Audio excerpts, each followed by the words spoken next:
आजिकार वृक्षरोपण दिवस पर कौन कहतु जो आम वृक्षरोपण आज विश्व परिवेश दिवस ए दिवस रे सुस्थ परिवेश एवं परिवेशर सुरक्षा पाई भारतीय जनता पार्टी पक्षरु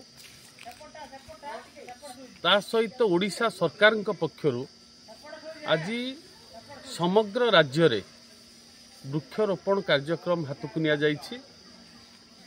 भारतीय जनता पार्टी माँ पाई गछटिए कार्यक्रम जरिया रे प्रति गाँव रे वृक्षरोपण कार्य जारी रखिछि।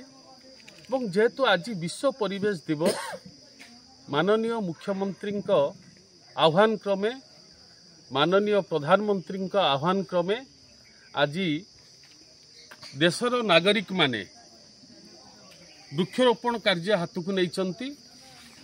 वर्तमान परिवेश जो भली भावरे नष्ट हो जाइछि, परिवेशर सुरक्षा आम समस्तंकर नैतिक दायित्व एवं कर्तव्य।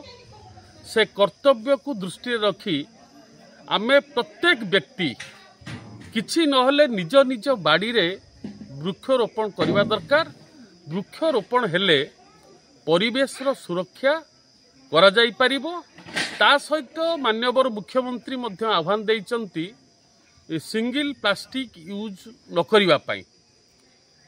प्लास्टिक जनित जो परिवेश प्रदूषण होउची से प्रदूषण रु परिवेश को मुक्त रखिया पाई प्लास्टिक जिनिसर व्यवहार उपर मध्य मुख्यमंत्री गुरुत्व देइछंती। तो आज से क्रम आमे बंत ब्लॉक सेंढतीरा पंचायत फुलगड़िया ठारे आज वृक्षरोपण करिछु। एथिरे भारतीय जनता पार्टी बहु कार्यकर्ता वरिष्ठ कार्यकर्ता माने उपस्थित रही ए वृक्षरोपण कार्यक्रम को सामिल होइथिले। तो परिवेशर प्रदूषण को रोकिबा पाई आसंतु आमे समस्ते निज निज बाड़ी रे बरंग हो गछटिए लगेइबा एवं परिवेश को प्रदूषण मुक्त रखिबा। धन्यवाद।